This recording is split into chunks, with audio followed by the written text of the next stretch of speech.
Hi guys, this is Sylvia at Busy Art, and this is the design for today, and it's from Song of Songs by Soloman, and this is it, and it says catch the little foxes that ruin the vineyard, and this is how we make it. So I've got this one here that I've cut out, and what I'll do is I'll fold it in half like that, and then cut down this solid line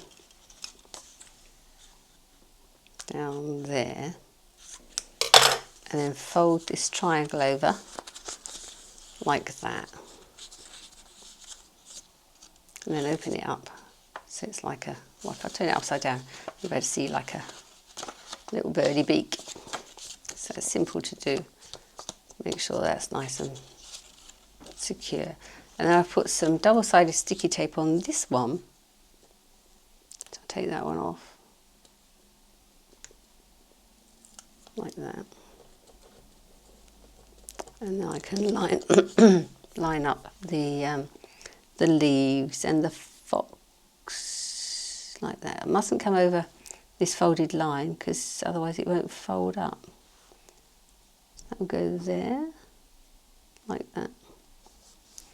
There's Mr. Fox, and then fold it over so that it feels comfy, which it does. And then, ta-da! Well, I'm sure you've had fun doing that. Remember about the little foxes that ruin the vineyard.